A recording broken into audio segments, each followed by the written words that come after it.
Hi, welcome to This Week in Ames. I'm Susan Guiazda. On today's show, we'll check in with Utility Customer Service.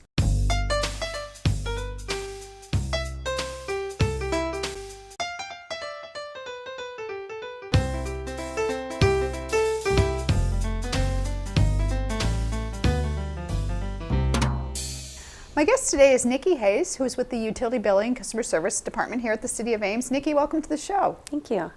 Well, you have a very busy job. You're located in City Hall. Tell us a little bit about what your department does. We process payments from the Dropbox and from mail. We answer questions on the telephone, and we get a variety of questions. So we help people with understanding their consumption, to finding problems with leaky toilets, and we can direct people over to Steve Wilson, the energy guy, to get an energy audit if they need. We also help people start, stop, and transfer their services, which we are getting ready to do a lot of. So you're a pretty busy little part of City Hall. You're right when people walk in the front doors, right off the front lobby. What are the utilities that the City of Ames offers to customers? We have water, electric, and sewer. And those are all set up in the system. A lot of times people will say, well, I only have electric at my apartment, but I'm going to need electric and water at my new apartment. And those are already preset, so we don't need to have those conversations. I know a lot of people come in and maybe they want to start their trash collection or they want to start their heating, and those are not utilities that the City of Ames offers. Some of the apartment buildings have electric heat, so they have no gas appliances, but otherwise they need to go to Alliant Energy for the gas, and the trash is done through private companies. I know that's probably a question you get a lot from people transitioning from different communities. Interestingly, over the years, the walk-in traffic has slowed a little bit. What do you attribute that to? Probably the internet has had a lot to do with that. People can start, stop, and transfer their services online as long as they have a social security number. And so we do receive a lot of our applications electronically. We also have e-notification available now. They can sign up on our website for that, where we go paperless and they receive their bills electronically. We do have the ability to pay online. There is a $3.50 fee for that service, but that's another option. And also automatic payments, where we take their payments directly out of their checking account when they're due. And so that has slowed the amount of people coming in to pay their bills. Okay, so let's walk through the system. I'm a brand new person to Ames. Say I'm a graduate student at Iowa State. I call you and I get you on the phone and I say I've just moved to an address and I have it. How do I get my utilities hooked up? What are you going to tell me? There's a couple of ways you can fill out an application. You can come into our office and do it in person, or you can go to our website at amesutilities.com and click on Start Service and fill out the application online. We'll send you a confirmation email back letting you know that the services have begun and what your deposit's going to be. So I could get my utilities started at my new place from another city and never set foot in City Hall? Yes, we process the applications in the same day that we receive them, and you'll receive your confirmation email. Could be as soon as 15 minutes. So years ago, most people were walking in the building and filling out a paper application. Is that really is that an unusual way now to get your utilities started? No, actually, when it gets closer to that July, August move, we do get a lot of foot traffic with people coming in person. And what's so interesting is if you work in City Hall like I do, is that you start seeing lines form.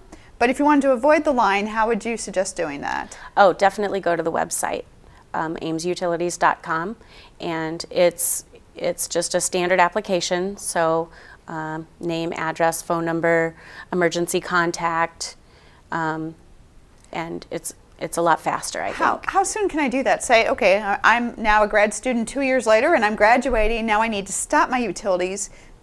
Do I have to wait till right up to close to when I'm going to stop them? No, we've actually already processed about 800 applications and stop services for the July-August time. And yes. You're already processing them for people whose leases are going to run out? Yeah, we start receiving them in January. Okay.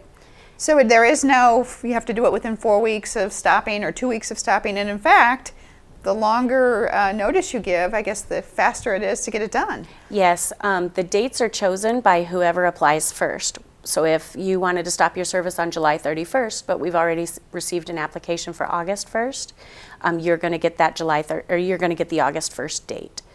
So Nikki, what do you do about students who are leaving for the summer? How do you handle utility bills? We have several different options. They can call us and change their mailing address so that they get their bills at home.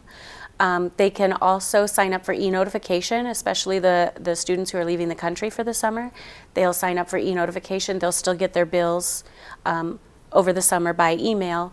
And some students actually prefer to pay ahead so they have a balance and their bills are going to be taken care of while they're gone. Okay. What are some tips you'd give to people to make the process more smooth? Do people ever call you and not know the address they're moving into, or? It happens more often than you would think. Sometimes we can help by contacting the landlord and finding the proper information from them. Otherwise, they'll have to get a hold of us when they have the correct address, of course. So you definitely need the address where you're living. Yes. And only one person can be on the application unless you're married. We get a lot of questions with roommate situations where they all want to be on the bill, but we can only put it in one person's name. Okay, so you have to select who's going to be the keeper of the Responsible utilities, party. right? And that does come with some responsibilities as well. Now, do we require deposits?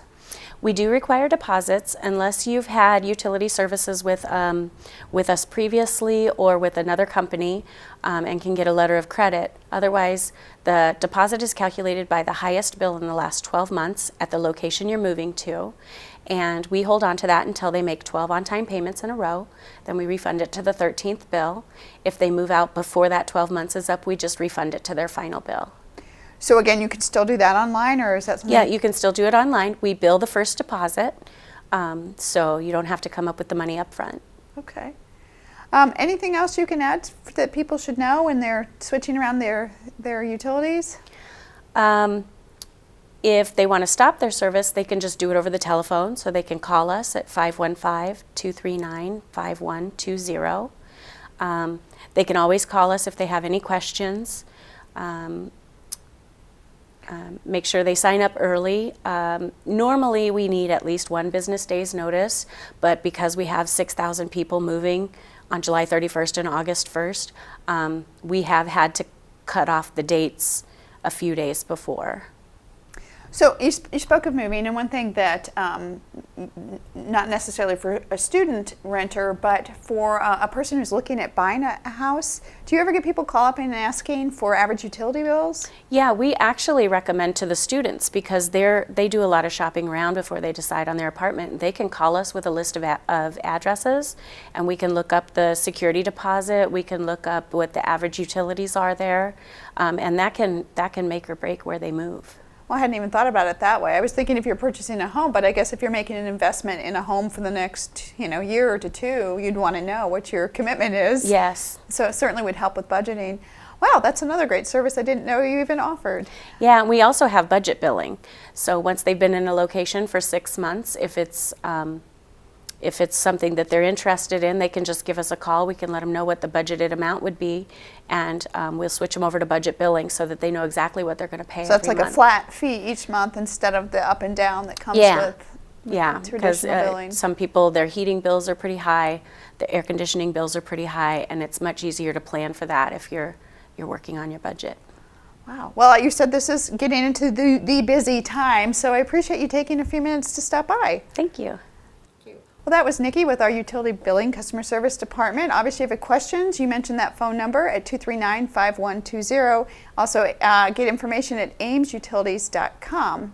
As the weather warms, some other things you might want to think about. The Furman Aquatic Center will be opening on Saturday, May 24th. You won't want to miss that. And you still have time to get your discounted passes to the Furman Aquatic Center. Those 20% off passes for season pass renewals are still good through May 15th. Well, that's our show for today. Thanks for watching, and tune in next week for This Week in Ames.